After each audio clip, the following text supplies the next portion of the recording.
तुझसे कोई छीन नहीं सकता तेरा प्रयास। अध्याय 13। यदि आदमी एक पल के लिए भी जिए तो भी उस पल को वह शुभ कर्म करने में खर्च करे। एक कल्प वृक्ष की आयु के बराबर भी जीने का कोई फायदा नहीं है यदि वह उचित न करके अनुचित कार्य करे, जिसके कारण उसे इस लोक में और परलोक में दोनों में ही दुख उठाना पड़े। हम उसके लिए ना पछताएं जो बीत गया, हम भविष्य की चिंता भी ना करें। विवेक बुद्धि रखने वाले लोग केवल वर्तमान में जीते हैं। यह देवताओं का, संत जनों का और पालकों का स्वभाव है कि वे जल्दी प्रसन्न हो जाते हैं। निकट के और दूर के रिश्तेदार तब प्रसन्न होते हैं जब उनका आदर सम्मान किया जाए, उनके नहाने का, खाने पीने का प्रबंध किया जाए।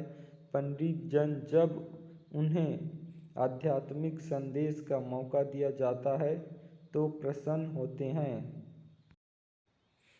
जब बच्चा माँ के गर्भ में होता है तो यह 5 बातें तय हो जाती है।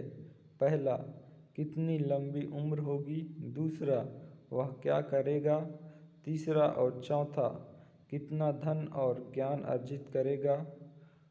पाँचवा, मौत कब होगी। देखिए क्या आश्चर्य है, बड़े लोग अनोखी बातें करते हैं। वे पैसे को तो तिनके की तरह मामूली समझते हैं, लेकिन जब वे उसे प्राप्त करते हैं तो उसके भार से और विनम्र होकर झुक जाते हैं। जो व्यक्ति अपने घर के लोगों से बहुत आसक्ति रखता है वह भय और दुख को पाता है। आसक्ति ही दुख का मूल है। जिसे सुखी होना है उसे आसक्ति छोड़नी पड़ेगी।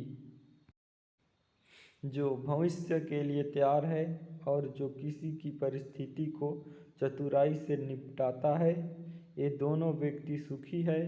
लेकिन जो आदमी सिर्फ नसीब के सहारे चलता है वह बर्बाद होता है। यदि राजा पुण्यात्मा है तो प्रजा भी वैसी ही होती है। यदि राजा पापी है तो प्रजा भी पापी। यदि वह सामान्य है तो प्रजा सामान्य। प्रजा के सामने राजा का उदाहरण होता है और वो उसका अनुसरण करती है।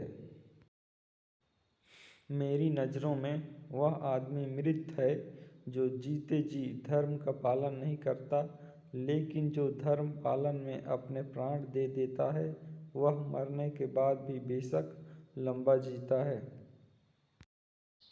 जिस व्यक्ति ने ना ही कोई ज्ञान संपादन किया, ना ही पैसा कमाया, मुक्ति के लिए जो आवश्यक है उसकी पूर्ति भी नहीं किया, वह एक निहायत बेकार जिंदगी जीता है, जैसे कि बकरी की गर्दन से झूलने वाले स्तन। जो नीच लोग होते हैं वो दूसरे की कीर्ति को देखकर जलते हैं। वो दूसरे के बारे में अपशब्द कहते हैं क्योंकि उनकी कुछ करने की औकात नहीं है। यदि विषय बहुत प्रिय है तो वो बंधन में डालते हैं। विषय सुख की आसक्ति से मुक्ति की ओर गति होती है, इसलिए मुक्ति या बंधन का मूल मन ही है। जो आत्मा स्वरूप का बोध होने से खुद को शरीर नहीं मानता वह हरदम समाधि में ही रहता है, भले ही उसका शरीर कहीं भी चला जाए। किसको सब सुख प्राप्त हुए, जिसकी कामना की। सब कुछ भगवान के हाथ में है, इसलिए हमें संतोष से जीना होगा। जिस प्रकार एक गाय का बछड़ा हजारों गायों में अपनी माँ के पीछे चलता है, उसी तरह कर्म आदमी के पीछे चलते हैं। जिसके काम करने में कोई व्यवस्था नहीं उसे कोई सुख नहीं मिल सकता। लोगों के बीच या वन में लोगों के मिलने से उसका हृदय जलता है और वन में तो कोई सुविधा होती ही नहीं। यदि आदमी उपकरण का सहारा ले तो गर्भ जल से पानी निकाल सकता है, उसी तरह यदि विद्यार्थी अपने गुरु की सेवा करे तो गुरु के पास जो ज्ञान निधि है उसे प्राप्त करता है। हमें अपने कर्म का फल मिलता है हमारी बुद्धि पर, इसके पहले हमने जो कर्म किए हैं उसका निशान है। इसलिए जो बुद्धिमान लोग हैं वो सोच विचार कर कर्म करते हैं। जिस व्यक्ति ने आपको आध्यात्मिक महत्ता का एक अक्षर भी पढ़ाया उसकी पूजा करनी चाहिए। जो ऐसे गुरु का सम्मान नहीं करता वह 100 बार कुत्ते का जन्म लेता है और आखिर चंडाल बनता है। चंडाल वह है जो कुत्ता खाता है। जब युग का अंत हो जाएगा तो मेरु पर्वत डिग जाएगा।